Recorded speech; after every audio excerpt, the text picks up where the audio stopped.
Okay. ഹരേ Krishna. Shrimad Bhagavatam first കാണ്ഡം അധ്യായം 2 ശ്ലോകം 14, 15, 16.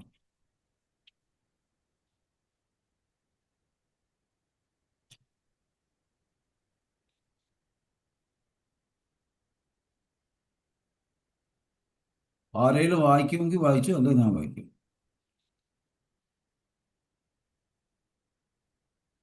ശ്ലോകം വായിക്കാനാണോ പ്രഭു, അതോ എല്ലാം വായിക്കാനോ? ഹരേ കൃഷ്ണ. ഓം നമോ ഭഗവതേ വാസുദേവായ. ശ്ലോകം 14. തസ്മാദേകേന മനസാ ഭഗവാൻ സത്വതാംപതീം ശ്രോതവ്യ കീർത്തിതവ്യ ച തേയ പൂജ്യച്ഛ നിത്യതാം. തസ്മാദേകേന മനസാ ഭഗവാൻ സത്വതാംപതീം ശ്രോതവ്യ കീർത്തിതവ്യ ച തേയ പൂജ്യച്ഛ നിത്യതാം. തസ്മാദേകേന മനസാ ഭഗവാൻ സാത്വതാംപതീം ശ്രോതവ്യം കീർത്തിതവ്യശ്ച ധ്യേയ പൂജ്യച്ഛ നിത്യതാ. ഇത് വായിക്കണോ പ്രഭു, അതോ ആർക്കെങ്കിലും വായിക്കണ്ട? അത് വാക്ക് ഞാൻ വായിച്ചല്ലോ. ആർക്കെങ്കിലും വായിക്കാറുണ്ടെങ്കിൽ വായിക്കാം. ആർക്കെങ്കിലും വായിക്കാൻ ആഗ്രഹമുണ്ടെങ്കിൽ. ഹരേ കൃഷ്ണ. തസ്മാദേകേന മനസാ ഭഗവാൻ സാത്വതാംപതി ശ്രോതവ്യകീർത്തിതവ്യച്ഛാധ്യേയ പൂജ്യച്ഛ നിത്യതാ. ഹരേ കൃഷ്ണ. വേറെ ആരെങ്കിലും? വായിക്കട്ടെ പ്രഭുജി. ഹരേ കൃഷ്ണ. തസ്മാദേകേന മനസാ ഭഗവാൻ സ്വാത്വതാംപതി സ്വദൈവ്യ കീർത്തിതവ്യച്ഛേയ പൂജ്യച്ഛ നിത്യത. ഹരേ കൃഷ്ണ. മാതാജി വായിച്ചു. ഹരേ കൃഷ്ണ. ഓം നമോ ഹരേ ഭഗവതി കൃഷ്ണ. വാസുദേവായ. ശ്ലോകം 14. തസ്മാദേകേന മനസാ ഭഗവാൻ സാത്വതാംപതി ശ്രോതവ്യ കീർത്തിതവ്യശ്ച ധ്യേയ പൂജ്യച്ഛ നിത്യതാ. ഹരേ കൃഷ്ണ. ഹരേ കൃഷ്ണ. ശീല പ്രഭുപാദ്. ഈ ദിവ്യത്വവും ദിവ്യസേവനവും എന്ന് പറയുന്ന ശ്രീമദ് ഭാഗവത്തില് ഒന്നാമത്തെ കാണ്ഡത്തിലെ 2-ാമത്തെ അധ്യായത്തിലെ 14, 15, 16 ശ്ലോകം നമ്മൾ കവർ ചെയ്യുന്നുണ്ട്. ശീല പ്രഭുപാദിക്ക് ജയ്. പദാനുപദ തർജ്ജിമ എല്ലാവരും ശ്രദ്ധയോട് കേൾക്കുക. ശീല പ്രഭുപാദിന്റെ തസ്മാത് ആകയാൽ, ഏകേന ഒരുവനാൽ, മനശ്രദ്ധ ഭഗവാൻ പരമദിവ്യോത്തമ പുരുഷൻ, സാത്വതാം ഭക്തരുടെ പതി സംരക്ഷകൻ, ശ്രോതവ്യ ശ്രവിക്കേണ്ടതാകുന്നു, കീർത്തിഥ്യ പ്രകീർത്തിക്കേണ്ടതാകുന്നു, ച ഓം ധ്യേയ സ്മരിക്കേണ്ടതാകുന്നു, നിത്യത നിരന്തരമായി. വിവർത്തനം ശീല പ്രഭുപാദിക്ക്. ആകയാൽ ഒരാൾ ഏകാഗ്രമായി സദാ ഭക്ത സംരക്ഷകനായ പരമദിവ്യോത്തമ പുരുഷനെ കുറിച്ച് ശ്രവിക്കണം, പ്രകീർത്തിക്കണം, സ്മരിക്കണം, ആരാധിക്കണം. ഈ ശ്ലോകം ഇവിടെ പറയുന്നത് ഏതൊരു വ്യക്തി വളരെ ശ്രദ്ധയോടുകൂടി സദാ എല്ലായ്പ്പോഴും ഭക്ത സംരക്ഷകനായ ഭഗവാൻ ശ്രീകൃഷ്ണനെ കുറിച്ച് കേൾക്കുകയും കീർത്തിക്കുകയും സ്മരിക്കുകയും പൂജിക്കുകയും, അതായത് ആരാധിക്കുകയും ചെയ്യണമെന്ന് പറയുന്നു. ഇവിടെ ഈ ശ്ലോകം 3 ഇതിനെ ബേസ് ചെയ്തിട്ടാണ് പറയുന്നത്. ശ്രവണം, കീർത്തനം, സ്മരണം, പൂജനം, ഇങ്ങനെ 4 കാര്യത്തെ അടിസ്ഥാനമാക്കിയാണ് പറയുന്നത്. പക്ഷെ ഇവിടെ വലിയൊരു അപകടവും ഒളിഞ്ഞു കിടപ്പുണ്ട്. കാരണം ശ്രവണത്തിൽ കൂടിയും കീർത്തനത്തിൽ കൂടിയും വിഷ്ണു സ്മരണത്തിൽ കൂടിയും പൂജനത്തിൽ കൂടിയും നമ്മൾ ഭഗവാനുമായിട്ട് കൂടുതൽ അടുക്കുവാനും ഭഗവാന്റെ കൃപയ്ക്ക് പാത്രീഭവമാകുകയും ഭഗവാൻ നമ്മളെ സംരക്ഷിക്കും എന്നുള്ള ഒരു വിശ്വാസവും ദൃഢതയും ഉണ്ടാവുകയും ഭഗവാൻ അത് നമ്മളെ സംരക്ഷിക്കുകയും ചെയ്യുമ്പോൾ ഇവിടെ ഭക്തർക്ക് അഹങ്കാരം വരാൻ സാധ്യത കൂടുതലാണ്. അതായത് പൂജ, ലാഭ, പ്രതിഷ്ഠ. പൂജ, ലാഭ, പ്രതിഷ്ഠ ഇതുണ്ടാകും. അതുണ്ടാകാതിരിക്കാൻ ഓരോ ഭക്തരും വളരെ വളരെ ശ്രദ്ധിക്കേണ്ടത് അത്യാവശ്യമാണ്. നിരപേക്ഷ സത്യസാക്ഷാത്കാരം ജീവിതത്തിന്റെ ആത്യന്തിക ലക്ഷ്യമാകയാൽ അത് നിശ്ചയമായും സർവപ്രകാരത്തിലും നിർവഹിക്കണം. അപ്പോൾ ഒരു ജീവാത്മാവിന്റെ ആത്യന്തിക ലക്ഷ്യമെന്ന് പറഞ്ഞാൽ സത്യസാക്ഷാത്കാരം, അതായത് പരമപുരുഷനായ ഭഗവാന്റെ പാദകമലത്തിൽ ശരണം പ്രാപിക്കുക എന്നുള്ളതാണ്. മുകളിൽ പ്രസ്താവിച്ച ഏത് വർണ്ണ, ആശ്രമ, ധർമ്മ സമ്പ്രദായത്തിനും ശ്രവണം, കീർത്തനം, സ്മരണം, ആരാധന എന്ന് 4 പ്രവർത്തനങ്ങൾ പൊതുകർമ്മങ്ങളാകുന്നു. അപ്പൊ ഏതൊരു വർണ്ണത്തിലും ആശ്രമത്തിലും കഴിയുന്ന വ്യക്തിയാണെങ്കിൽ തന്നെയും അവർക്ക് ശ്രവണവും കീർത്തനവും സ്മരണവും പൂജനവും എന്ന അവസ്ഥയിൽ കൂടി പോകേണ്ടതായ അത്യന്താപേക്ഷിതമായ കാര്യങ്ങളാണ് പോകണം എന്ന് പറയുന്നു. ആയതിനാൽ ഈ ജീവിത തത്വ അഭാവത്തിൽ ആർക്കും നിലനിൽപ്പില്ല. ജീവാത്മാക്കളുടെ പ്രവർത്തനങ്ങളിൽ ഈ 4 വിധ ജീവിത തത്വ കർമ്മങ്ങൾ ഉൾപ്പെടുന്നു.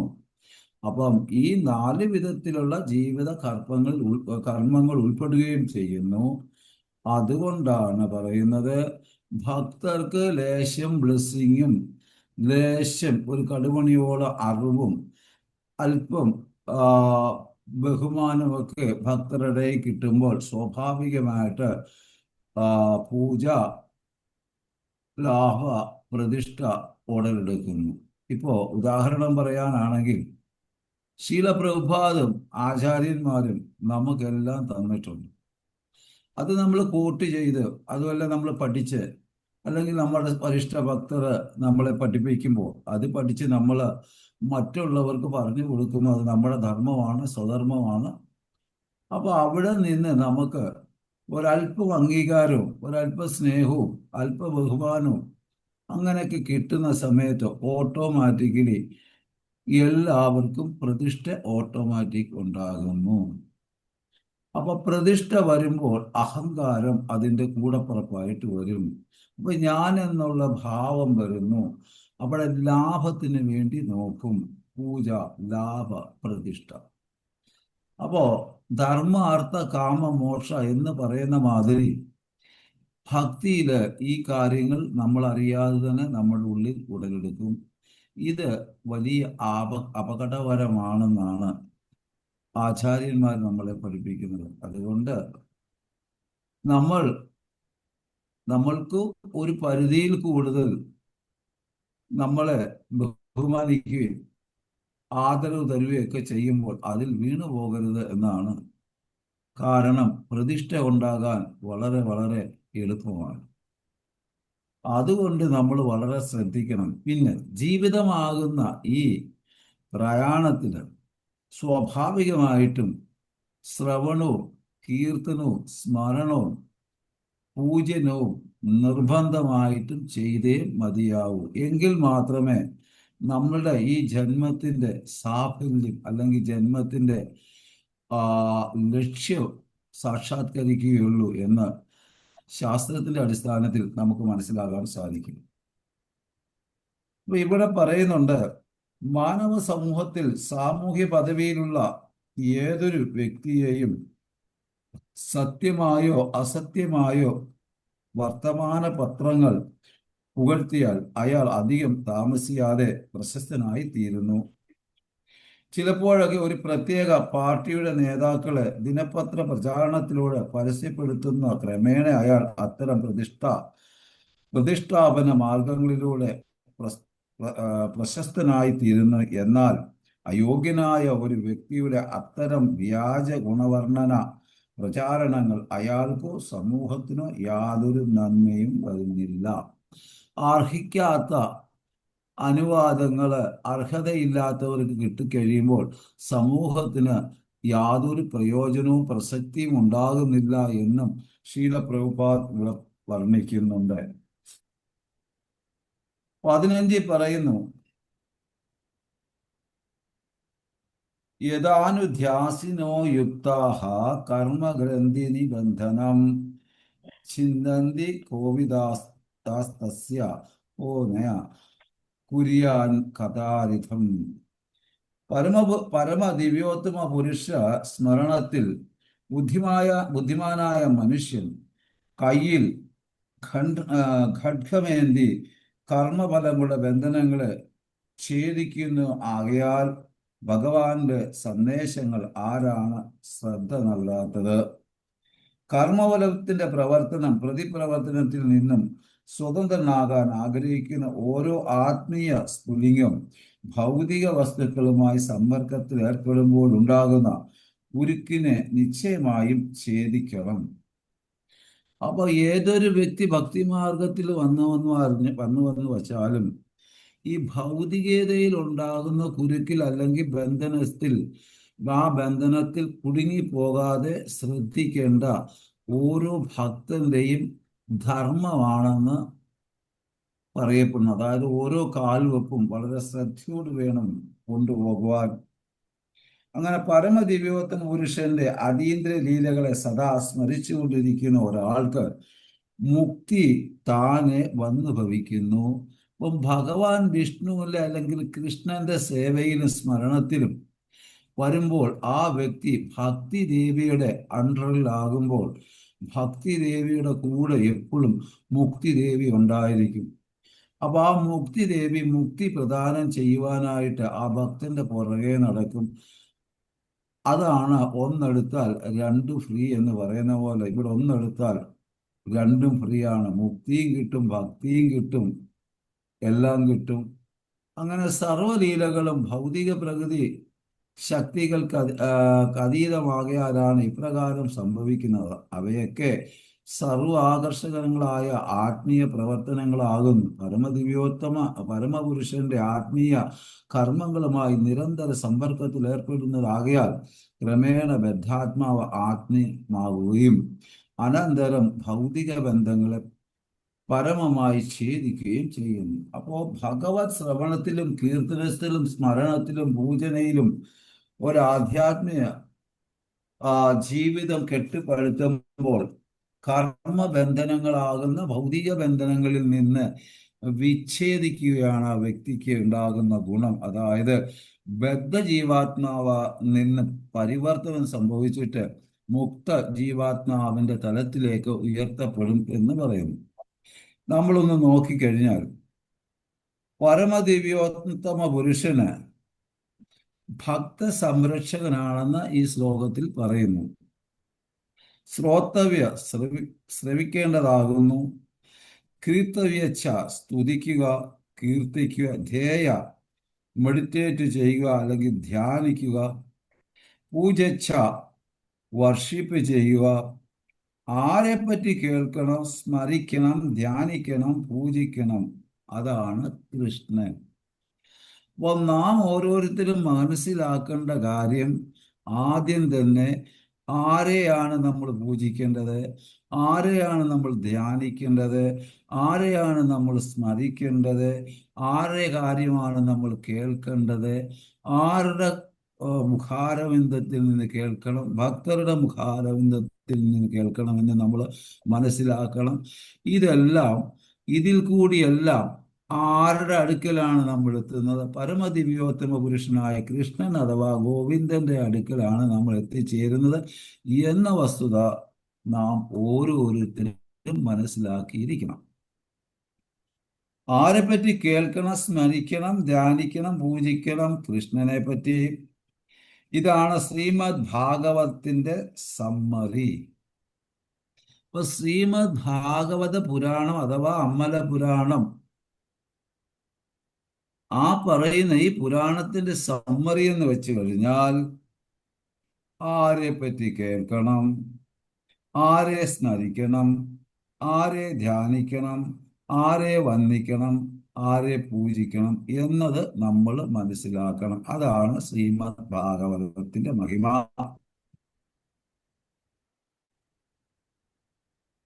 എന്തുകൊണ്ട് കൃഷ്ണനെ സ്തുതിക്കണം. 1, 2, 11 എടുത്തേ. നമ്മൾ കഴിഞ്ഞു പോയതാണ്. 1, 2, 11.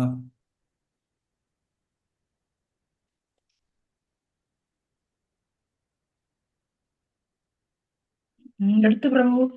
വായിച്ചു വാ ശ്ലോകം. ഭാവാർത്ഥം വായിച്ചാൽ മതിയോ?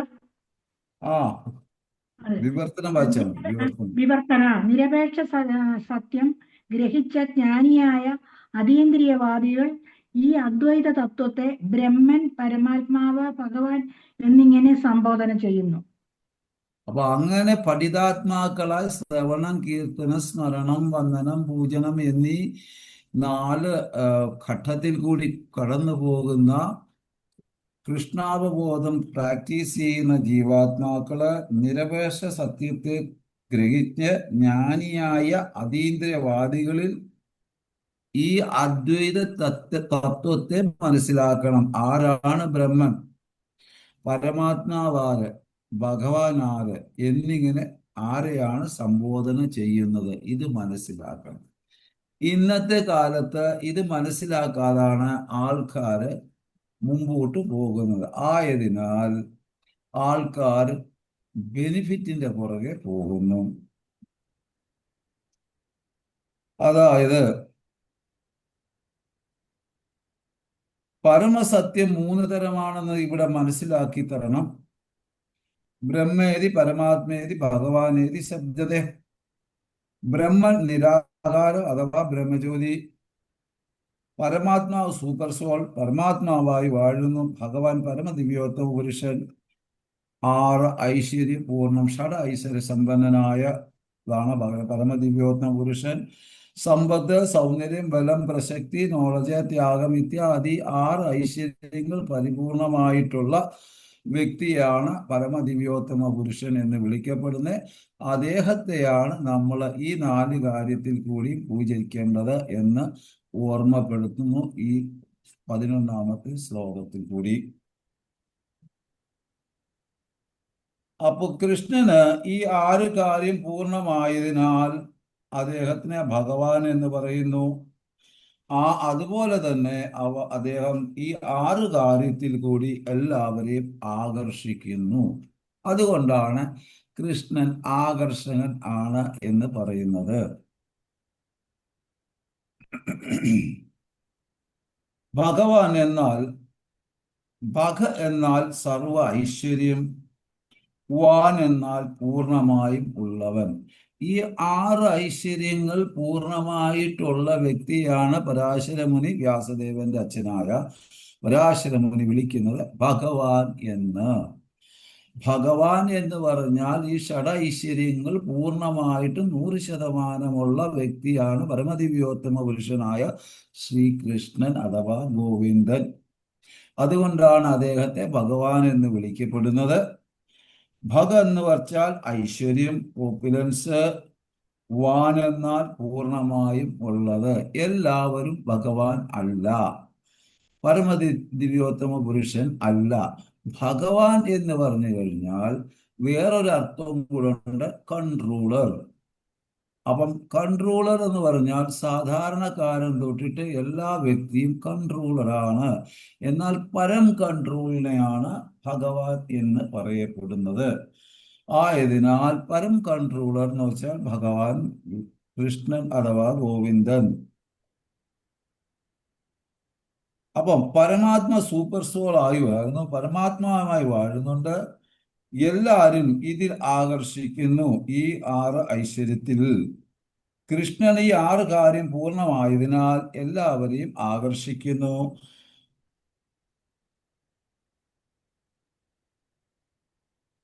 അപ്പൊ ജ്ഞാനയജ്ഞേന ചാഭ്യന്യ യജന്തേ മാമുപാസതേ ഏകത്വേന പ്രതിക്വേന ബഹുധാ വിശ്വതോമുഖം. ജ്ഞാനം കൊണ്ടും യജ്ഞം ചെയ്യുന്ന മറ്റു ചിലർ സർവേശ്വരനെ അദ്വൈതനായും ബഹുരൂപനായും വിശ്വതോമുഖനായും ആരാധിക്കുന്നു. ഇങ്ങനെ ആരാധിക്കുന്നവരെ മഹാത്മാക്കൾ എന്ന് വിളിക്കപ്പെടുന്നു. ഭഗവത്ഗീതയിൽ ഒരു ശ്ലോകമുണ്ട്, സതതം കീർത്തയന്തോ മാം യതന്തച്ച ദൃഢവൃതഃ നമസ്യന്ത്യച്ച മാം ഭക്ത്യാ നിത്യയുക്ത ഉപാസതേ. എല്ലായ്പ്പോഴും കൃഷ്ണന്റെ കീർത്തനം ആലപിച്ചുകൊണ്ടും കൃഷ്ണന്റെ മുന്നിൽ പ്രണമിച്ചുകൊണ്ടും ഈ മഹാത്മാക്കൾ നിരന്തരം ഭക്തിയോടെ ആരാധിക്കുന്നു ഭഗവാനെ. അപ്പോൾ നാം ഓരോരുത്തരുടെയും ജീവിതത്തിന്റെ ആത്യന്തിക ലക്ഷ്യം എന്ന് പറയുന്നത് ഭഗവാന്റെ മുമ്പിൽ ശരണം പ്രാപിക്കുക, അദ്ദേഹത്തെ സാഷ്ടാംഗ പ്രണാമം കൊടുക്കുക, 8 അംഗങ്ങളും ആ ഭൂമിയിൽ സ്പർശിക്കണം. അപ്പൊ കാരണം എന്ന് പറയാൻ, ഈ 8 അംഗങ്ങളും ഭൂമിയിൽ സ്പർശിക്കുമ്പോൾ തന്നെ ഒരു വ്യക്തിയുടെ അഹങ്കാരത്തിന് കുറവ് വരുന്നു, തന്നെയുമല്ല ഞാൻ എന്നുള്ള ഭാവത്തിന് മാറ്റം വരുന്നു. അപ്പൊ ഇങ്ങനെയുള്ള ആൾക്കാരെ മഹാത്മാക്കൾ ഭക്തിയോടെ നിരന്തരം ആരാധിക്കും. ഭഗവാനെ പറ്റി ഒന്നും അറിയില്ല എങ്കിൽ എങ്ങനെ സ്മരണം വരും? വരത്തില്ല. അപ്പൊ ഭഗവാനെ പറ്റി അറിഞ്ഞെങ്കിൽ മാത്രമേ ഏതൊരു വ്യക്തിക്കും സ്മരണം ഉടലെടുക്കുകയുള്ളൂ. അപ്പൊ ആ സ്മരണം കിട്ടണമെങ്കിൽ ശ്രവണത്തിൽ കൂടിയാണ് സ്മരണം കിട്ടുന്നത്. അപ്പൊ തീർച്ചയായും എല്ലാ വ്യക്തികളും ഭഗവാന്റെ കാര്യങ്ങൾ കേൾക്കേണ്ടത് അത്യന്താപേക്ഷിതമാണ്.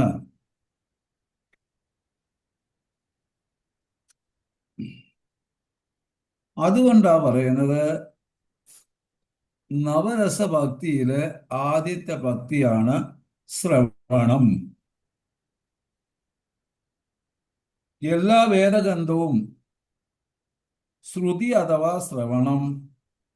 ഭഗവാനെ പറ്റി അറിയുന്ന വ്യക്തി ഭൗതികമായി ക്വാളിഫൈഡ് ആകാൻ ശ്രമിക്കില്ല. വലിയൊരു വാല്യൂ പോയിന്റ് ആണ്. ഏതൊരു വ്യക്തി ഭഗവാനെ പറ്റി അറിയാൻ പരിശ്രമിക്കുന്ന വ്യക്തിയും അല്പസ്വല്പം അറിയുന്ന വ്യക്തിയും ഭൗതികമായിട്ടുള്ള നേട്ടങ്ങൾക്കോ പേരിനോ പ്രസക്തിക്കോ തയ്യാറാവുകയില്ല. കാരണം ഈ ഭൗതികം എന്നത് മിഥ്യയാണെന്നും ബന്ധനമാണെന്നും അതിലോട്ട് വീണ് കഴിഞ്ഞാൽ ജീവിതം ആത്മീയ ജീവിത പതനത്തിലേക്ക് എത്തിച്ചേരുമെന്നുള്ള വ്യക്തമായ ധാരണ ഒരു ഭക്തനുണ്ടായത് കൊണ്ടാണ് ഭക്തർ ആ വകുപ്പിലോട്ട് തിരിയാത്തത്. ആധികാരികതയിൽ കൂടി കേട്ടാൽ തീർച്ചയായും ക്വാളിഫൈഡ് ആകും. ഇനി എങ്ങനെ ശ്രവിക്കാനും കീർത്തനം ചെയ്യാനും പൂജനം ചെയ്യുവാനും സ്മരിക്കുവാനും ഒരു വ്യക്തി ക്വാളിഫൈഡ് ആകുമെന്ന് പറഞ്ഞാൽ, ആധികാരികതയിൽ കൂടി കേൾക്കണം. അതായത് ഗുരുപരമ്പരയിൽ കൂടി വന്നിട്ടുള്ള ഭക്തരുടെ മുഖാരവിന്ദങ്ങളിൽ നിന്നും ഗുരുവിൽ നിന്നും അതുപോലെ അതിശ്രേഷ്ഠമായ വരിഷ്ഠ ഭക്തരിൽ കൂടി ഭഗവത് കഥ കേൾക്കണം എന്നാണ് ശാസ്ത്രം നമ്മളെ പഠിപ്പിക്കുന്നത്. ഇല്ല എങ്കിൽ സർപ്പം തലയിട്ട പാലിന് തുല്യമാണെന്ന് പറയുന്നു.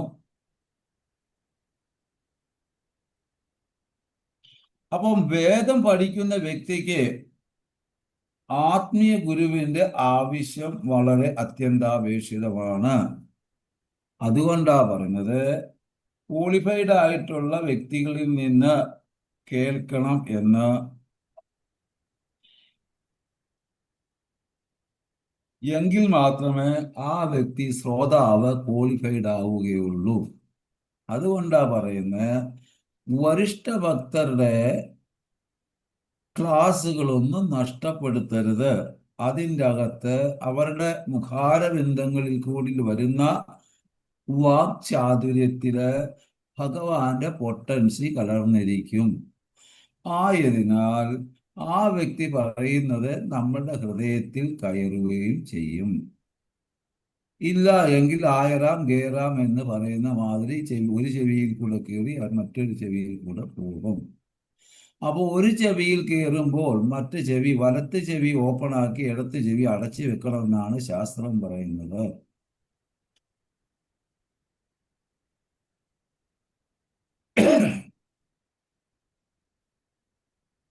ഭഗവത്ഗീത അർജുനൻ കേട്ടത്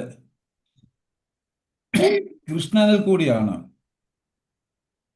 ഭഗവത്ഗീത അർജുനൻ കേട്ടത് കൃഷ്ണനിൽ കൂടിയാണ്.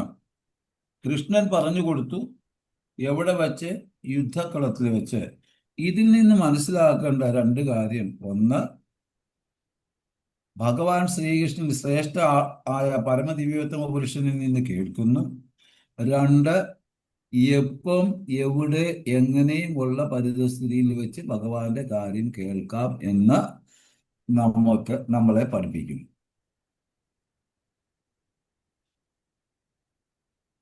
കാരണം ഭഗവത്ഗീത അർജുനൻ കേട്ടത് കൃഷ്ണനിൽ കൂടി, പറഞ്ഞു കൊടുത്തത് യുദ്ധകളത്തിൽ വെച്ച്.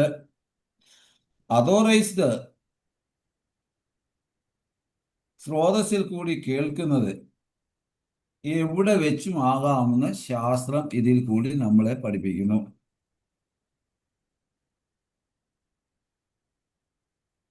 ഇതാണ് അറിവ് കിട്ടാനുള്ള രീതി അഥവാ ശ്രവണം. അപ്പൊ എവിടെ ഭഗവത് കഥ, ഭഗവാന്റെ ഭക്തന്മാർ പറയുന്നുവോ അവിടെ നമ്മൾ തീർച്ചയായിട്ടും സന്നിഹിതരായി കേൾക്കണം എന്നൊരു ഗുണപാഠം നമുക്ക് വ്യക്തമായിട്ട് ഭാഗവതം തരുന്നു. ശ്രവണം എന്നാൽ അറിവ് സ്വീകരിക്കുക എന്ന ഒരു ഉത്തരം കൂടുണ്ട്. ശ്രവണം എന്നാൽ അറിവ് സ്വീകരിക്കുക എന്നതാണ്. അപ്പോ രണ്ട് തരത്തില് അറിവുണ്ട്. ഒന്ന്, ഒരു വ്യക്തി ചിന്തിക്കുന്നു, ഞാൻ ഇവിടെ എങ്ങനെ വന്നു എന്ന് തത്വജിജ്ഞാസയിലോട്ട് ഒരു വ്യക്തി പോകുന്നു. ഞാൻ ആരാണ്, ഞാൻ എന്തിനു വന്നു, എങ്ങനെ വന്നു ഇത്യാദി കാര്യങ്ങളൊക്കെ ചിന്തിക്കുന്നു.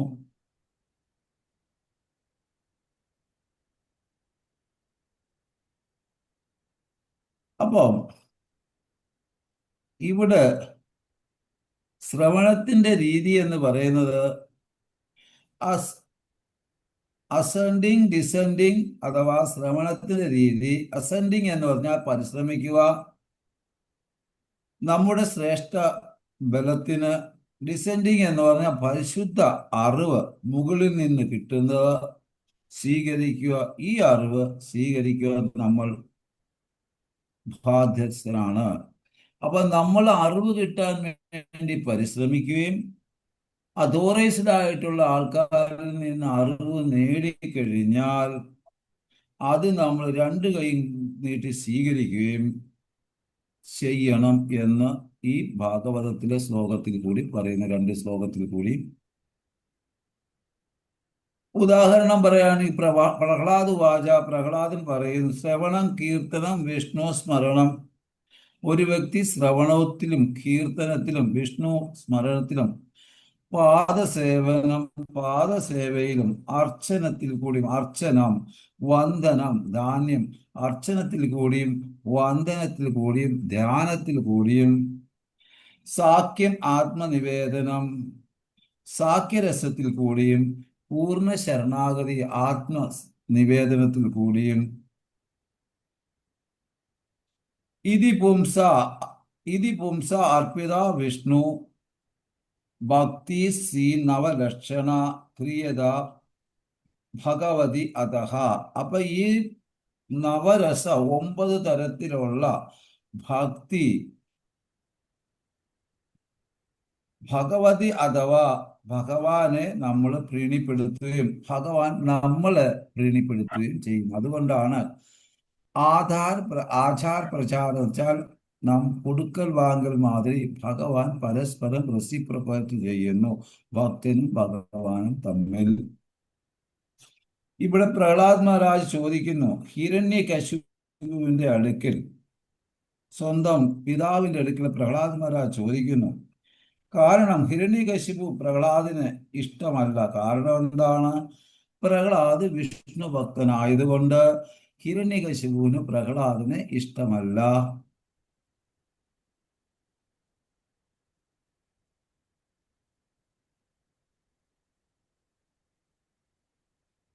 അതായത്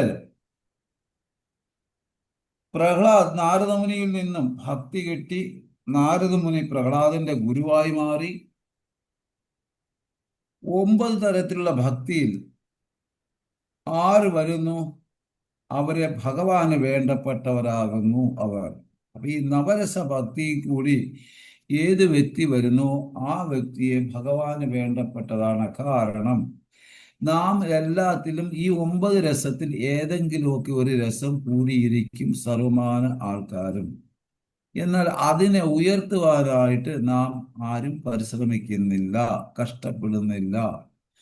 അപ്പൊ ആ ഗുണത്തെ നമ്മളിലുള്ള നവരസ ഭക്തിയിലുള്ള ഗുണങ്ങളിൽ പല ഗുണങ്ങളിലെയും മനസ്സിലാക്കി നമ്മൾ സ്വയം അതിനെ ഉയർത്തി കൊണ്ടുവരേണ്ടത് നമ്മുടെ ധർമ്മമാണ്. ഇതിന് അറിവ് അത്യന്താപേക്ഷിതമാണ്. ഇതിനൊരു ആധ്യാത്മിക ഗുരുനാഥന്റെ ആവശ്യകത അത്യാവശ്യമാണ്. ഇതിന് സത്സംഗം അത്യാവശ്യമാണ്. ഭക്തസംഘത്തിൽ കൂടിയ ഇതിനെ തീവ്രതയോട് വളർത്തുവാൻ സാധിക്കുകയുള്ളൂ എന്നുള്ള ബോധ്യം നമുക്ക് മനസ്സിലാകണം. കാരണം എങ്കിൽ മാത്രമേ നമ്മുടെ ഭക്തിയുത സേവന മനോഭാവത്തിൽ ജീവിതത്തെ പുഷ്ടിപ്പെടുത്തി ആധ്യാത്മിക ജീവിതത്തിലേക്ക് ഉയർത്തിക്കൊണ്ടുപോകാൻ സാധിക്കുകയുള്ളെന്ന് ശാസ്ത്രത്തിന്റെ അടിസ്ഥാനത്തിൽ നമ്മൾ മനസ്സിലാക്കേണ്ട അത്യന്താപേക്ഷിതമാണ് മനസ്സിലാക്കേണ്ടത്.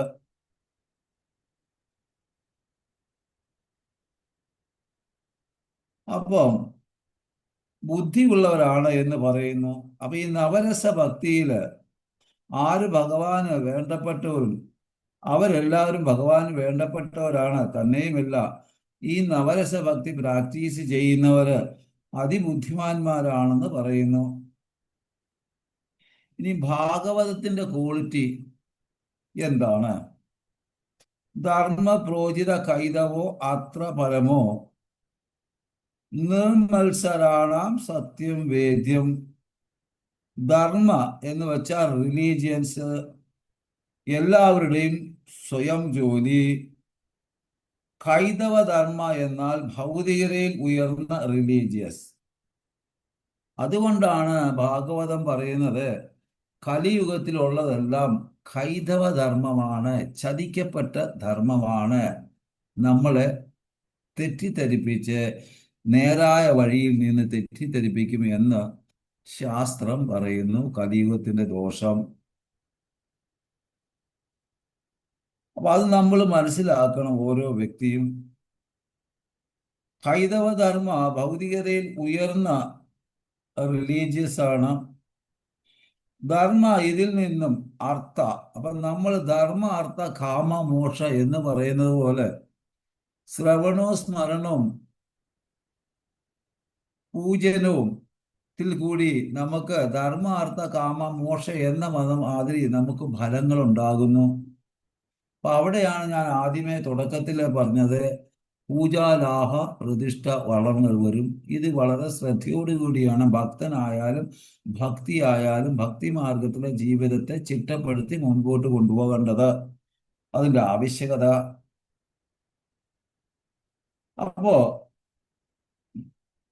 ആ ധർമ്മത്തിൽ നിന്ന് അർത്ഥ എന്നാൽ ഭൗതിക ഉയർച്ച, ഇതിൽ നിന്നും കാമം വരുന്നു. അപ്പൊ ധർമ്മം ചെയ്യുമ്പോൾ അർത്ഥം കിട്ടുമ്പോൾ ഏതൊരു വ്യക്തിക്കും ഭൗതികമായി ഉയർച്ച വരുമ്പോൾ ആ വ്യക്തിക്ക് ആഗ്രഹം അഥവാ കാമം ഉടലെടുക്കുന്നു, ആഗ്രഹം ഉടലെടുക്കുന്നു.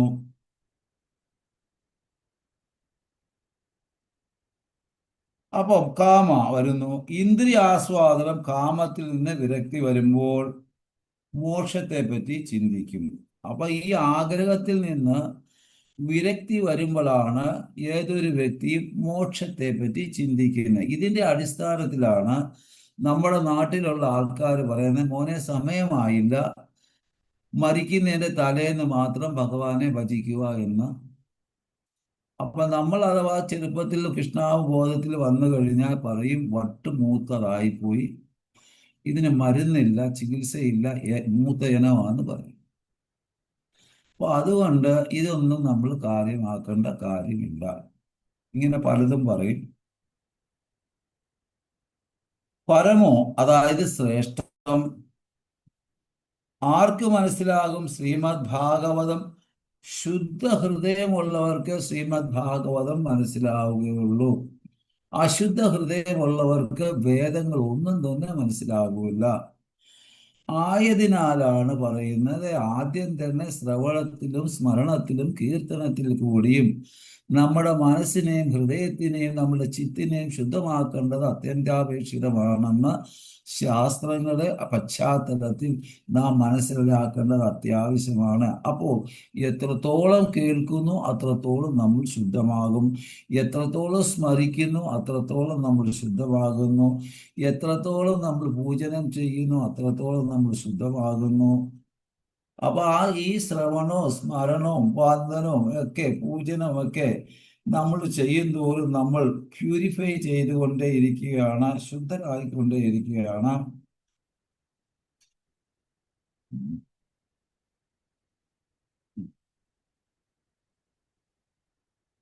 ഇവിടെ ശുദ്ധഹൃദയമുള്ളവർക്ക്, അതായത് കാമക്രോധ ലോഭ മത മാത്സര്യം ഇല്ലാത്ത ഹൃദയം വേണം.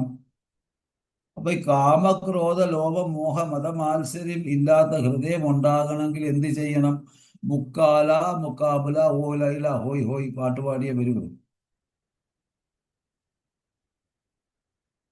അത് കേട്ടാൽ വരുമോ? അല്ലെങ്കിൽ കറുപ്പിനഴക് ഓ ഈ വെളുപ്പിനഴക് എന്ന് പറയും.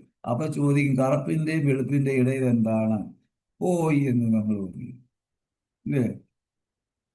അത് കേട്ടാ വരുമോ? വരത്തില്ല. അപ്പൊ അതുകൊണ്ടാണ് പറഞ്ഞത് കാമക്രോധ ലോഭ മോഹ മതമാത്സര്യം ഇല്ലാത്ത ഹൃദയത്തിൽ മാത്രമേ ശ്രീമദ് ഭാഗവതം കയറുകയുള്ളൂ. ആയതിനാൽ എല്ലാവരും ശ്രവിക്കണം. എത്രത്തോളം ശ്രവണം ചെയ്യുന്നു അത്രത്തോളം സ്മരണമുണ്ടാകുന്നു, അത്രത്തോളം പൂജനം വരുന്നു, അത്രത്തോളം വന്ദനവും വരുന്നു.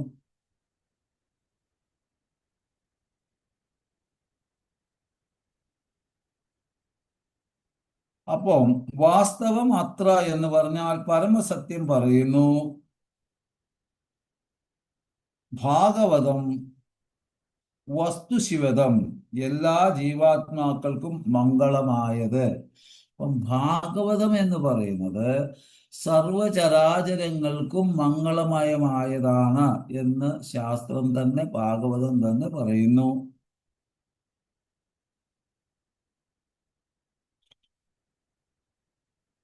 അപ്പൊ താപത്രയോ ഉന്മൂലനം, ഭാഗവതത്തിൽ ശരണം പ്രാപിച്ചാൽ എല്ലാ ഭൗതിക ദുഃഖങ്ങളും ഇല്ലാതാകും.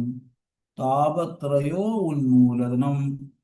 അപ്പൊ ഭാഗവതത്തിൽ ഏതൊരു വ്യക്തി ശരണം പ്രാപിക്കുന്നുവോ ആ വ്യക്തിയുടെ ഭൗതികതയിൽ ഉണ്ടാകുന്ന ക്ലേശങ്ങള്, അതൊരു ആധ്യാത്മിക ആദി ഭൗതിക ആദി ദേവിക്ക് ഇത്യാദി കാര്യങ്ങളോ അല്ലെങ്കിൽ സത്യരജോ തമസിൽ കൂടി ഉണ്ടാകുന്ന ക്ലേശങ്ങളെല്ലാം ഇല്ലാതാകുന്നു.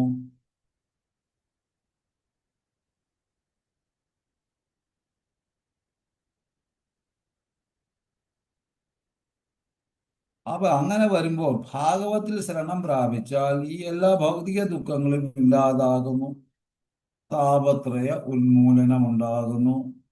ഇനി ശ്രീമദ് ഭാഗവതം നമ്മുടെ ബുദ്ധിയെയും അവബോധത്തെയും ശുദ്ധമാക്കി ക്ലേശത്തെ നേരിടാൻ പാകമാക്കി തരും.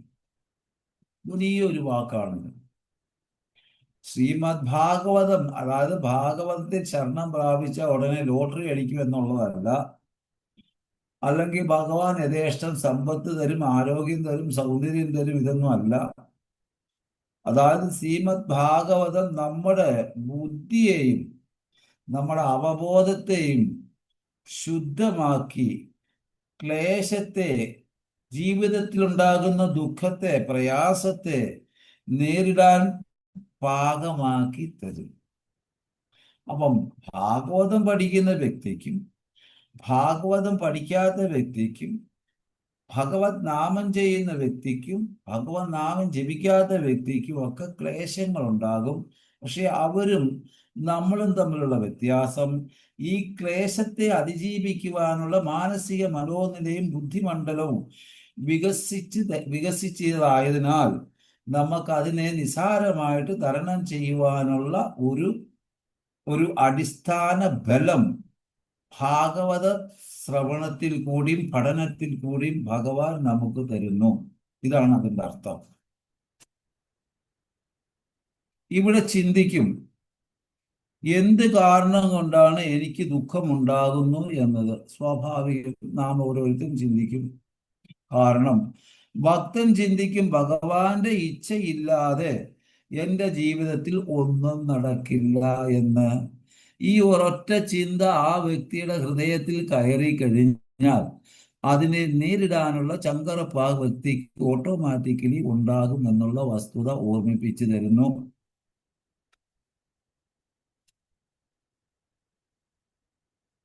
അപ്പൊ ഭാഗവതം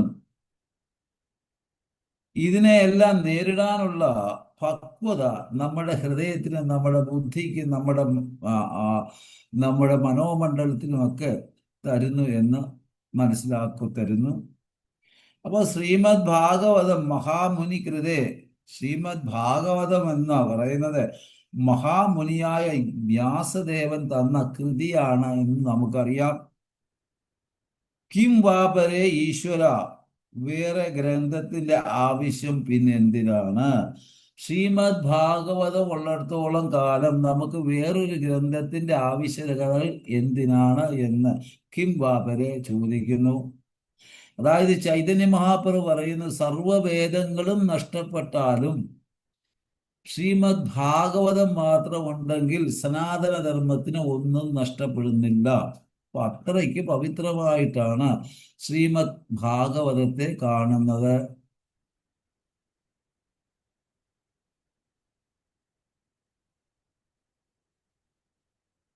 ഈശ്വര സദ്യോ ഹൃദയ അവരുദ്ധതേ, പരമദിവ്യോത്തമ പുരുഷൻ കൃഷ്ണൻ നേരിട്ട് നമ്മുടെ ഹൃദയത്തിൽ ആത്മാർത്ഥതയോട് കേൾക്കുവാൻ, ഭാഗവതം കേൾക്കുവാൻ ഭഗവാൻ നമ്മുടെ ഹൃദയത്തിൽ ഇരുന്ന് വിളിക്കുന്നു. അപ്പൊ ഓരോ ജീവാത്മാക്കളുടെയും ഹൃദയത്തിൽ ഇരുന്ന് കൊണ്ട് ഭഗവാൻ നമ്മളെ വിളിക്കുകയാണ്. ആത്മാർത്ഥതയോട്, ശുദ്ധതയോടുകൂടി, ഉത്സാഹത്തോടുകൂടി ഭാഗവത കഥകളും ഭാഗവത് പുരാണവും കേൾക്കുവാനും പഠിക്കുവാനും വേണ്ടി ചൈത്യഗുരുവായ പരമാത്മാവ് നമ്മുടെ ഹൃദയത്തിലിരുന്ന് നാം ഓരോരുത്തരെയും വിളിക്കുകയാണ് ചെയ്യുന്നത്. അദ്ദേഹത്തിന്റെ ഇച്ഛയില്ലാതെ ഒന്നും നടക്കത്തില്ല എന്ന് എല്ലാ ഭക്തർക്കും അറിയാം. അതുകൊണ്ടാണ് ഭക്തർ എല്ലാ ദുഃഖത്തിനെയും തരണം ചെയ്യുന്നത്. അപ്പൊ ഇവിടെ അങ്ങനെ വിളിക്കുമ്പോൾ തീർച്ചയായിട്ടും മൗനിയാകാതെ, മുഖം തിരിഞ്ഞു നിൽക്കാതെ ജീവാത്മാക്കൾ അതിൽ ശരണം പ്രാപിക്കണമെന്നുള്ള ഒരു ധ്വനി നമുക്ക് തരുന്നു. ഇതാണ് ഓരോ ജീവന്റെയും പരമലക്ഷ്യം എന്നും നമുക്ക് മനസ്സിലാക്കി തരുന്നു. അപ്പോ ഇങ്ങനെയുള്ള വ്യക്തി ഭൗതികതയിലെ ക്ലേശത്തിൽ ദുഃഖിക്കില്ല, എല്ലായ്പ്പോഴും സന്തോഷത്തിലായിരിക്കും. ഇത് മനസ്സിലാക്കി ജീവിക്കുന്ന വ്യക്തി ഭൗതികതയിൽ കൂടി നമുക്ക് കിട്ടുന്ന ക്ലേശത്തിൽ ഒരിക്കലും ദുഃഖിക്കില്ല. ആൾ എല്ലായ്പ്പോഴും സന്തോഷത്തിലായിരിക്കും. കാരണം ആളിന്റെ ബന്ധം ആത്മബന്ധമാണ്. ആത്മാവും ഭഗവാനും തമ്മിലുള്ള ബന്ധത്തിലാണ്. ആയതിനാൽ അദ്ദേഹം എപ്പോഴും, ആ ജീവാത്മാവ് സന്തോഷത്തിലായിരിക്കും. ആത്മീയ ആനന്ദം തരുന്നു ഭാഗവതം. വർണ്ണാശ്രമധർമ്മം നല്ലതായി പരിപാലനം ചെയ്യുന്നത് ഭഗവാനെ സന്തോഷിപ്പിക്കുന്നു. അപ്പൊ ഏതൊരു വ്യക്തി വർണ്ണാശ്രമധർമ്മ വ്യവസ്ഥ നല്ലതുപോലെ പരിപാലനം ചെയ്ത് ജീവിതത്തെ ചിട്ടപ്പെടുത്തി മുമ്പോട്ട് കൊണ്ടുപോകുമ്പോൾ ആ വ്യക്തിയുടെ ജീവിതത്തിലും ആ വ്യക്തിയിലും ഭഗവാന്റെ സാന്നിധ്യം തീർച്ചയായിട്ടും ഉണ്ടാകുമെന്ന് പറയുന്നു.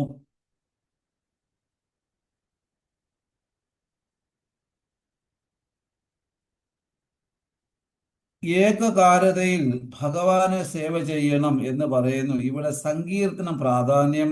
ഇവിടെ ഏക മനസ്സിൽ ഭഗവത് സേവ ചെയ്യുക. അപ്പൊ സങ്കീർത്തനത്തിൽ കൂടിയും ഏക മനസ്സിൽ കൂടിയും നമ്മൾ ഭഗവാനെ സേവ ചെയ്യണം.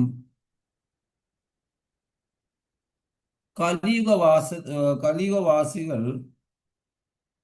എന്താന്ന് വെച്ചാ ശ്രീമദ് ഭാഗവതത്തിൽ കൂടി നിശ്ചിത കാര്യങ്ങൾ പറയുന്നു. നിത്യത ഭഗവത് സേവ ചെയ്യുക, പരം സത്യത്തിൽ സാക്ഷാത്കാരം നേടുക. അപ്പൊ നിത്യമായിട്ട് പരമസത്യത്തിൽ ശരണം പ്രാപിച്ചിട്ട് പരമസത്യത്തില് സാക്ഷാത്കാരം നേടുക എന്നാണ് പറയപ്പെടുന്നത്. ഇനി 16-ാമത്തെ ശ്ലോകം ഒന്ന് നോക്കിയാൽ,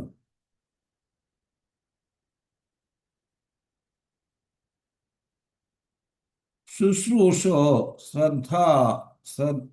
ശ്രദ്ധാദാനസ്യ വാസുദേവ കഥാരുചി സ്യാത്മഹ സേവായ വിപ്രഹ പുണ്യതീർത്ഥ നിഷേവണാൻ. അല്ലയോ ദ്വിജ സന്യാസി ശ്രേഷ്ഠരെ, അതായത് ദ്വിജര്, അതായത് ആധ്യാത്മിക ഗുരുനാഥിൽ നിന്നും ദീക്ഷയൊക്കെ സ്വീകരിച്ചവരെ രണ്ടാം ജന്മം എടുത്തെന്ന് പറഞ്ഞാൽ, അതുകൊണ്ട് ദ്വിജരെ അല്ലെങ്കിൽ അല്ലയോ ബ്രാഹ്മണ ശ്രേഷ്ഠരെ, സർവഭാവ നിർമുക്തരായ ശുദ്ധഭക്തരുടെ സേവനത്തിലൂടെ മഹത് സേവനമാണ് നിർവഹിക്കപ്പെടുന്നത്. അത്തരം സേവനങ്ങളിലൂടെ വാസുദേവ സന്ദേശങ്ങൾ ശ്രമിക്കുവാനുള്ള അഭിരുചി ഒരാൾ നേടുന്നു. അപ്പോ ധ്വജൻ എപ്പോഴും വാസുദേവ സന്ദേശം നേടാനും ജീവിതത്തിൽ പ്രാവർത്തികമാക്കാനും ഒക്കെ ഉള്ള അഭിരുചി അവർ നേടിയെടുക്കുന്നു. ഭഗവത് അധികാരത്തെ ചോദ്യം ചെയ്യുന്നതാണ് അഥവാ ഭഗവത് നിയമ ലംഘനമെന്ന് ജീവാത്മാക്കളുടെ ബദ്ധജീവിതത്തിന് കാരണം.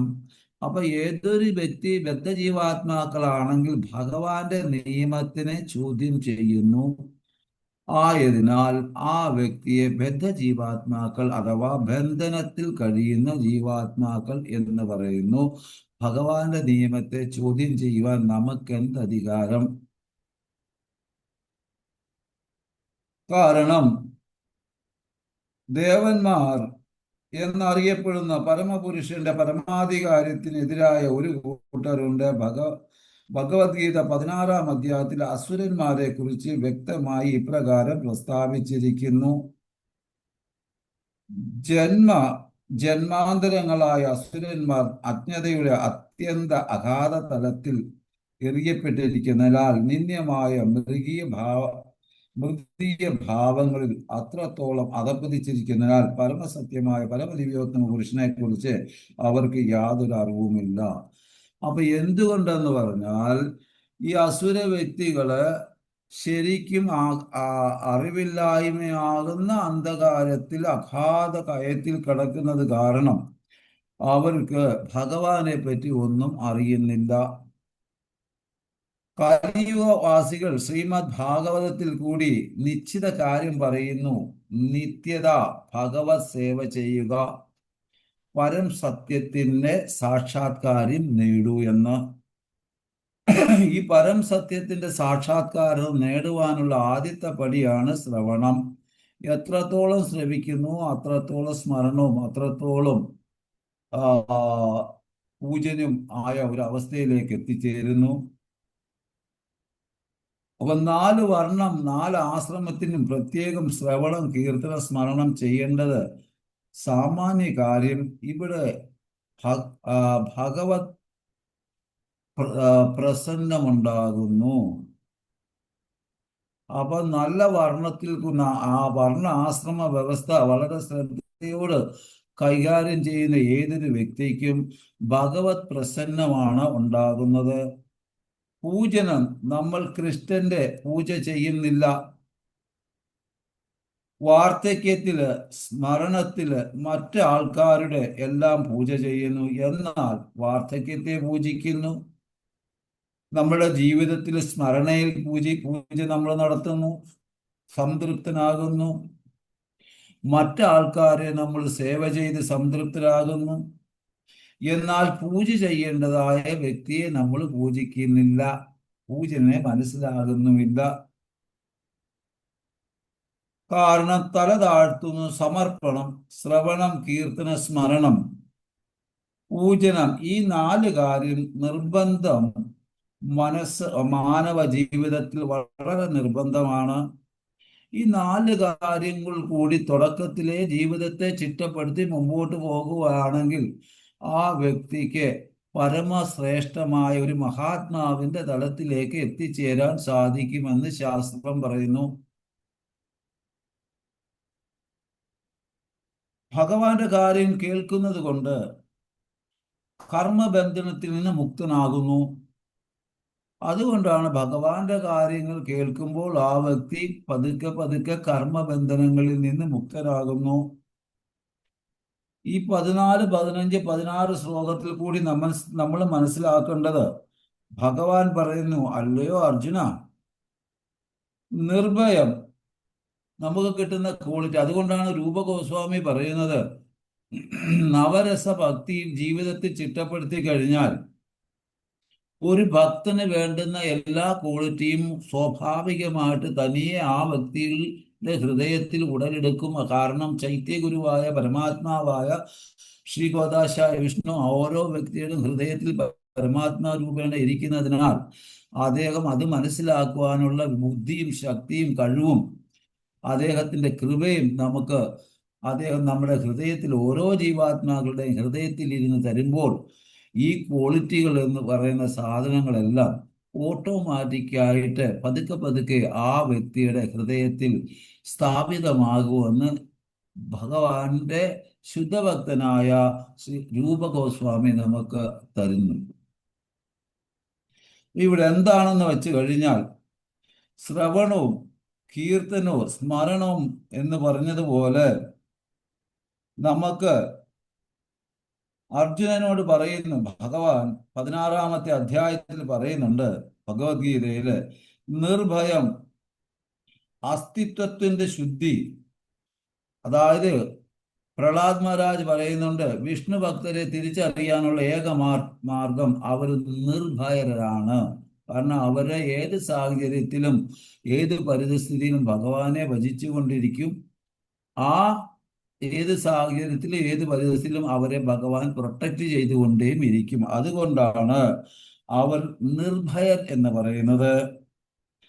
അസ്തിത്വത്തിന്റെ ശുദ്ധി, അവരുടെ അടിസ്ഥാന ജീവിതത്തിൽ ഒരു ശുദ്ധത, ആ അസ്തിത്വത്തിന്റെ ശുദ്ധി, ആധ്യാത്മിക ജ്ഞാനം, ആത്മീയതയിലുള്ള അറിവ്, ദാനം ചെയ്യാനുള്ള മനസ്സ്, ആത്മീയ നിയന്ത്രണം, യജ്ഞം, വേദപഠനം, തപസ്, ലാളിത്യം, അഹിംസ, സത്യം, ക്രോധമില്ലായ്മ, ത്യാഗം, ശാന്തി, പരദൂഷണത്തിൽ നിന്ന് വെറുപ്പ് വലിയൊരു പോയിന്റായിരുന്നു. അപ്പൊ പരദൂഷണത്തിൽ നിന്ന് നമുക്ക് വെറുപ്പ് ഉണ്ടാകുന്നു എങ്കിൽ തീർച്ചയായിട്ടും വിചാരിച്ചു നമ്മളുടെ ഹരിനാമം നമ്മളുടെ തലയ്ക്ക് പിടിച്ചിട്ടുണ്ട്, നമ്മുടെ ഹൃദയത്തിൽ പിടിച്ചിട്ടുണ്ട്. അപ്പൊ നമുക്ക് അന്യന്റെ കാര്യങ്ങൾ കേൾക്കുവാനോ അത് പറയുവാനോ അല്ലെങ്കിൽ എരുതിയിൽ എണ്ണയൊഴിച്ചു കൊടുക്കുവാനോ ഉള്ള ആഗ്രഹം നമുക്ക് ഉണ്ടാകില്ല. അവിടെ നമുക്ക് വിരക്തിയാണ് ഉണ്ടാകുന്നത്.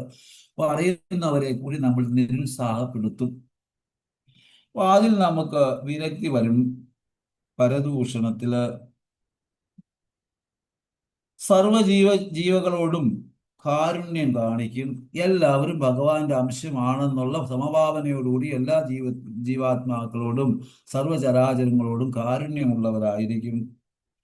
ലോഭമില്ലായ്മ ഉണ്ടാകും, മൃദുല സ്വഭാവമുണ്ടാകും, വിനയം വരും, സ്ഥിര നിശ്ചയമുണ്ടാകും, നിശ്ചയദാർഢ്യമുണ്ടാകും, തേജസ് ഉണ്ടാകും, ക്ഷമയുണ്ടാകും, ധൈര്യമുണ്ടാകും, ശൗച്യമുണ്ടാകും, അസൂയാരാഹിത്യം വരും, ബഹുമതിക്കുള്ള വാഞ്ചയില്ലായ്മ ഉണ്ടാകും.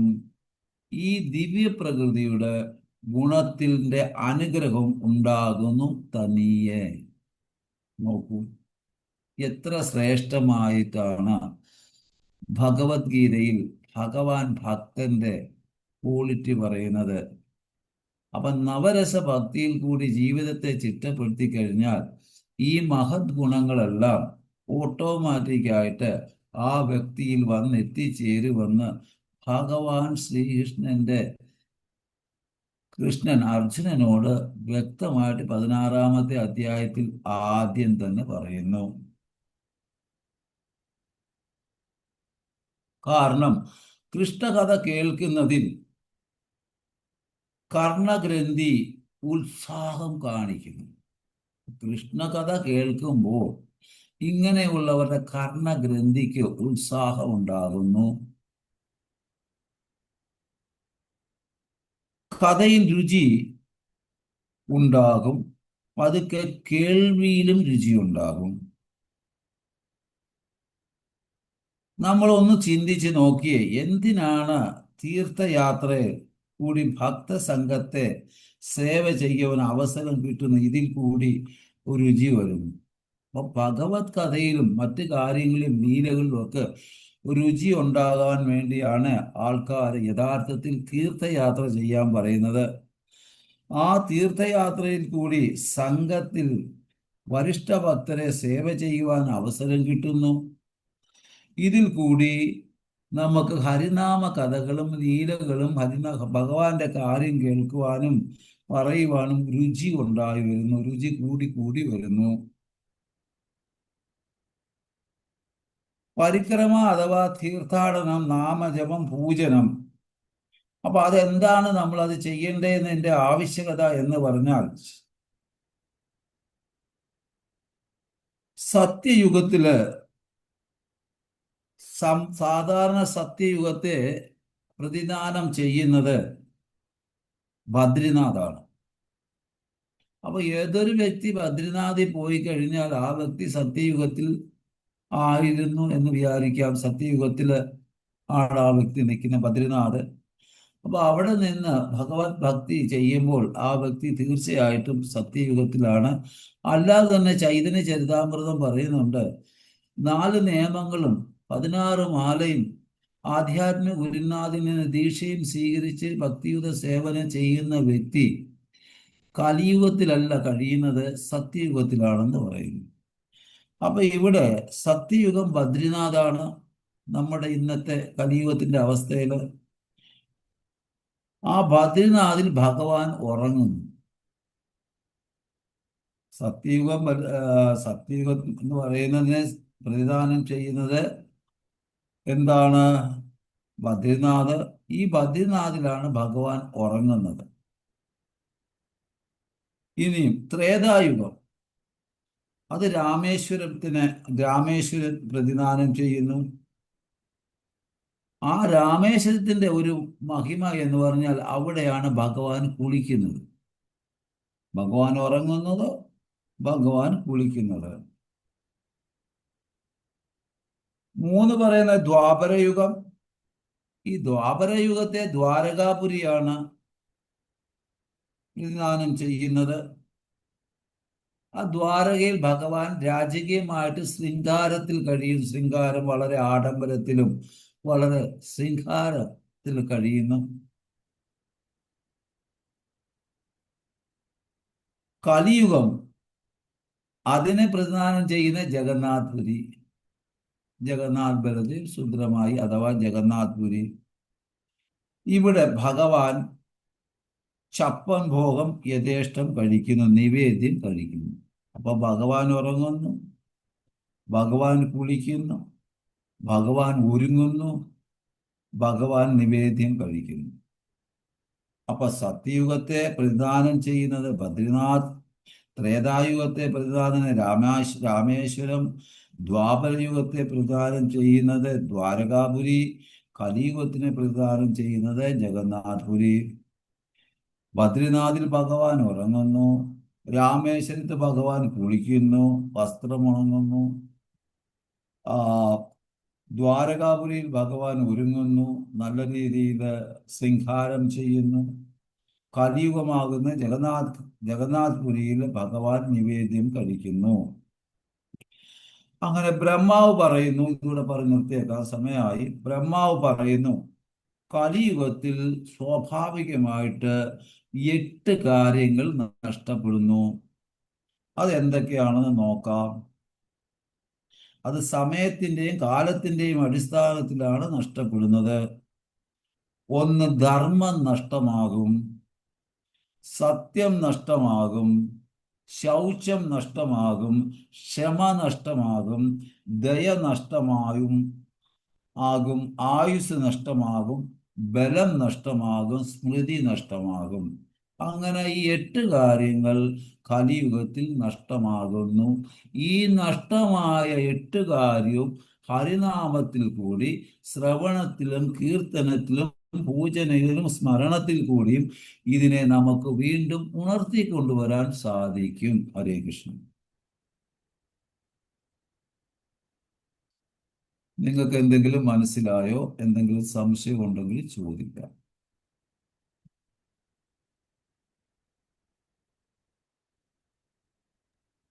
ഹരേ കൃഷ്ണ പ്രഭു, എൻ്റെ പ്രണാമം. പ്രഭു, രാമേശ്വരത്ത് ഭഗവാന്റെ ക്ഷേത്രം ഉണ്ടോ? ശിവക്ഷേത്രം അല്ലേ? രാമേശ്വരം ശിവക്ഷേത്രമാണെങ്കിലും ഭഗവാനെ കുളിക്കുന്ന അവിടെ ഒരു പിന്നെ സീതയെ കൊണ്ടുവരാൻ വേണ്ടി അവിടെ ശരിക്കും ശിവഭഗവാനെ വണങ്ങിയിട്ടല്ലേ ഭഗവാൻ പോകുന്നത്. വണങ്ങിയിട്ടാണ് ചിറ കെട്ടിയിട്ട് ധനുഷ്കോടിന്ന് പോകുന്നത്. അങ്ങനെയാണ് കേട്ടിരിക്കുന്നത്. ധനുഷ്കോടിയിൽ പോയിട്ടില്ലേ? അപ്പൊ അവിടെ കുളിക്കുന്ന സ്ഥലം അല്ലേ? 21 കൊണക്കിണറൊക്കെ ഇല്ലേ?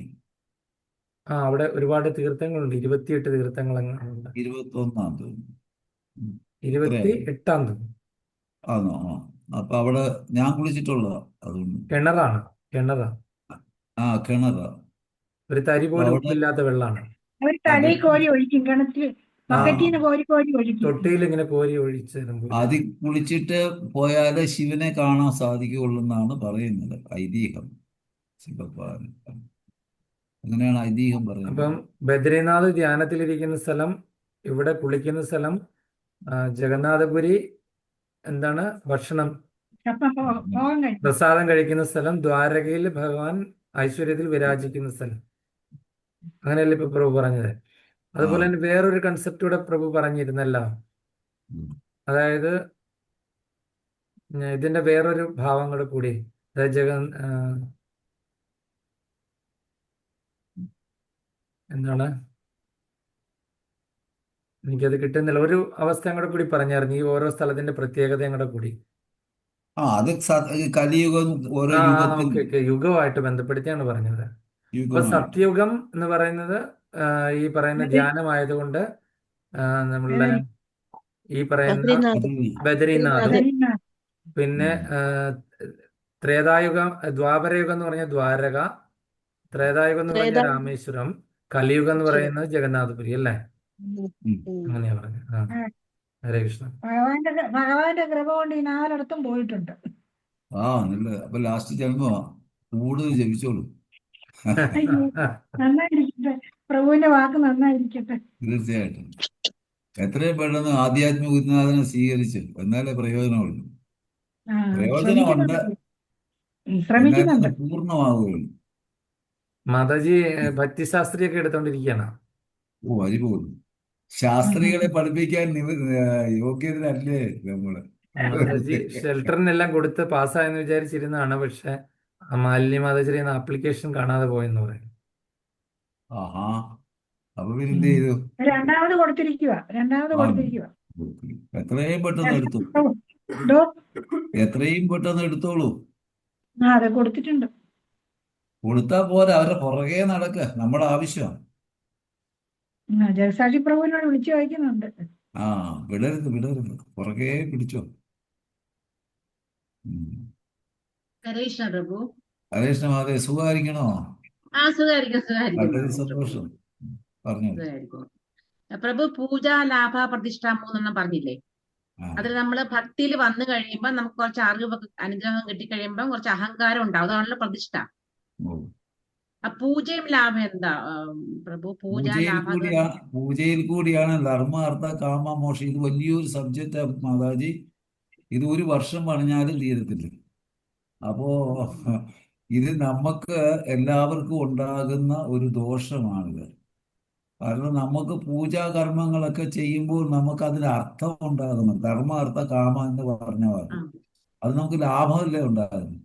ലാഭത്തിൽ കൂടിയല്ലേ പ്രതിഷ്ഠ വരുന്നത്. ഇപ്പൊ ഉദാഹരണം പറയുകയാണെങ്കിൽ ഇപ്പൊ ഞാനിപ്പോ ഇങ്ങനെ ഇരുന്ന് പറയുന്നു, അപ്പൊ നിങ്ങൾ പറയും പ്രഭു അടിപൊളി സെറ്റപ്പ് നല്ല ക്ലാസ്സോ അങ്ങനെയാണ് ഇങ്ങനെയാണെന്നൊക്കെ പറയുമ്പോൾ ഞാനൊന്ന് കോളറൊക്കെ ഒന്ന് എന്നൊക്കെ ഇറക്കില്ലേ, സ്വാഭാവികമല്ലേ.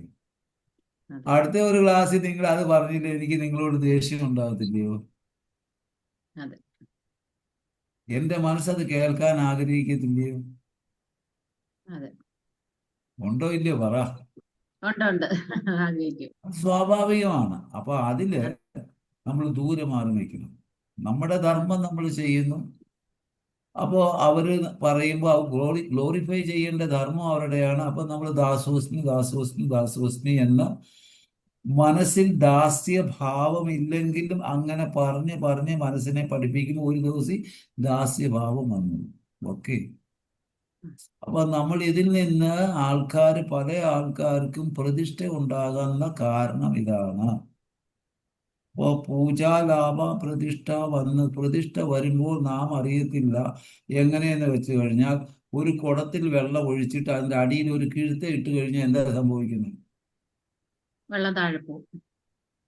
പതുക്കെ പതുക്കെ പതുക്കെ ഈ ഓരോ ഓരോ ഡ്രോപ്പായിട്ട് ഇറ്റി വീഴത്തില്ലേ, ട്രിപ്പ് ചെയ്ത് അതെ. പോകത്തില്ലേ? അതെ. അതെ. പക്ഷെ വെള്ളം പോകുന്നതായിട്ട് അറിയത്തുമില്ല. അപ്പൊ നമ്മൾ കഷ്ടപ്പെട്ടുണ്ടാക്കിയിരിക്കുന്ന ഭക്തിയെ നമ്മൾ അടിയിൽ ഒരു കിഴുത്തയിട്ട് കൊടുക്കും. ഉം. അപ്പൊ അത് പതുക്കെ പതുക്കെ പതുക്കെ പോയി ഒരു സുപ്രഭാതത്തിൽ എല്ലാം പോയി കഴിയുമ്പോഴാണ് നമ്മൾ അറിയുന്നത് നഷ്ടമായി പോയി, അല്ലേ? അപ്പൊ അതെ. അതിനുള്ള അവസരമാണ് ഈ പ്രതിഷ്ഠ എന്ന് പറയുന്നത്. അത് ഇതിൽ നിന്ന് കിട്ടുന്നത്. അത് ഭയങ്കര ഒരു സബ്ജക്റ്റാണ്. അപ്പൊ അതുകൊണ്ട് നമ്മൾ ബേസിക് ആയിട്ട് ഇത് മനസ്സിലാക്കി കഴിഞ്ഞാൽ ഈ വക കാര്യങ്ങൾ ഒരിക്കലും വീഴരുതെന്നാണ് ശാസ്ത്രം പറയുന്നത്. വളരെ അപകടമാണിത്. അതുകൊണ്ടാണ് വളരെ ശ്രേഷ്ഠ ഭക്തർക്കും ആ, പെട്ടെന്ന് ക്രോധവും പെട്ടെന്ന് ആ, കുറ്റം പറച്ചിലും തെറ്റ് കണ്ടുപിടിക്കലും അങ്ങനെയൊക്കെയുള്ള ദോഷവശങ്ങൾ പറയുന്നത്. ഒരു മനുഷ്യരുടെയും പോസിറ്റീവായിട്ടുള്ളത് കാണുന്നില്ല, നെഗറ്റീവ് മാത്രമേ കാണുള്ളൂ. ശരിക്കും ശ്രേഷ്ഠ ഭക്തർ ചെയ്യുന്നത് ആ വ്യക്തിയിലുള്ള നല്ല ഗുണങ്ങൾ മാത്രം എടുത്ത് വലുതാക്കി കാണിക്കും. അപ്പൊ അതാണ് ശരിക്കും വേണ്ടത്. അപ്പൊ നമുക്ക് എന്തുവേണം, പ്രതിഷ്ഠ ഉണ്ടാകത്തില്ല. വളരെ ശ്രദ്ധിക്കേണ്ട ഒരു കാര്യമാണ് ഭക്തിമാർഗത്തിൽ. അതായിരിക്കും ചെറിയൊരു ഒരു ഒരു ഇത് കിട്ടിക്കാണുമെന്ന് വിശ്വസിക്കുന്നു. മനസ്സിലായി മനസ്സിലായി പ്രഭു. മനസ്സിലായി. ഹരേ കൃഷ്ണ. വേറെ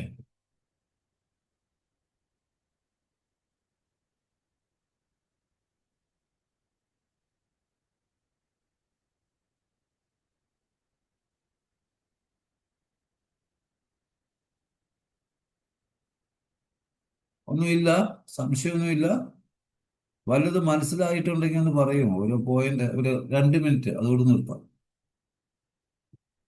മനസ്സിലായോ?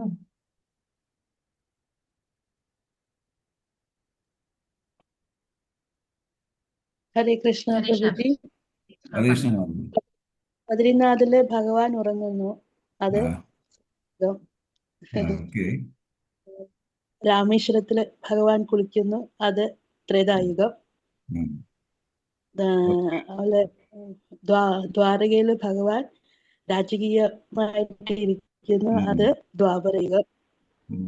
ജഗന്നാഥപുരിയിൽ ഭഗവാൻ ഭോഗം ആസ്വദിക്കുന്നു, അത് കലിയുഗം. ഓ, വെരി ഗുഡ്. ഹരേ കൃഷ്ണ.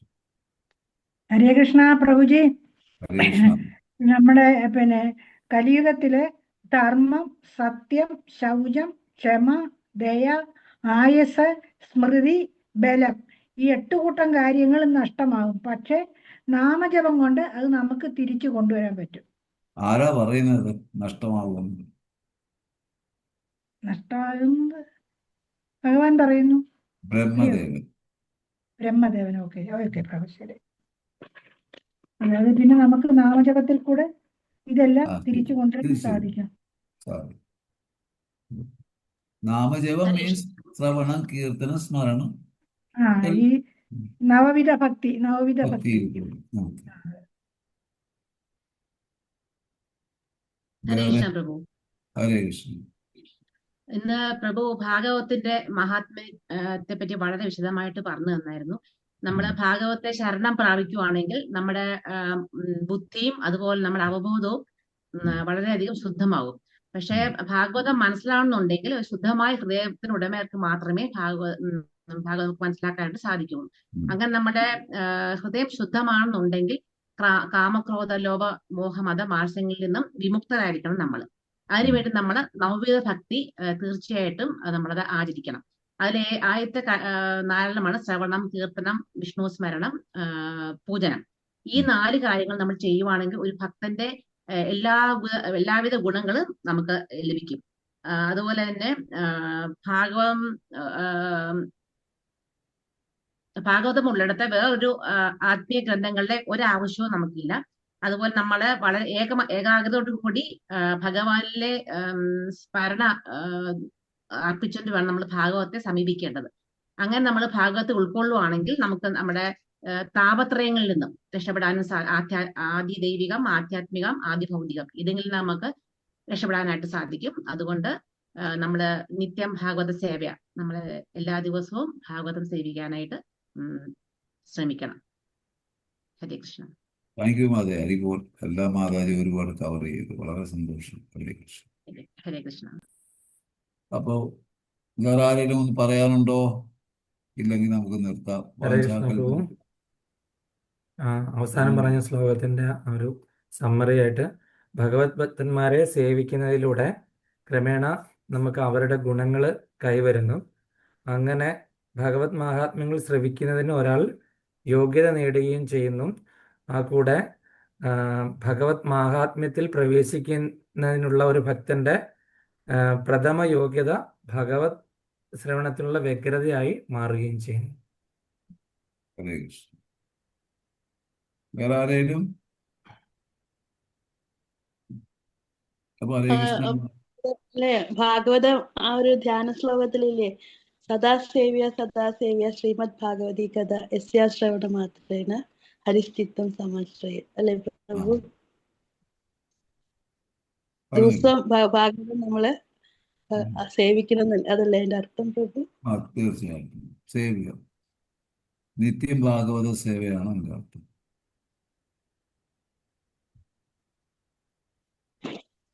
അപ്പൊ അതുകൊണ്ട് ഇന്ന് എല്ലാവർക്കും ഗൗരവനായിട്ട് വാഞ്ചാകൽപതരുഭൂഷ കൃപാസുദേവത പതിതാന പാവനേതി വൈഷ്ണവേതി ഘോര പ്രമാണത്തെ സമവേദ ഭക്തവൃന്ദക്കി ഹരിനാമ സങ്കീർത്തനം की ശീല പ്രഭുപാദ की ആധ്യാത്മിക ഗുരുനാഥൻ की जय.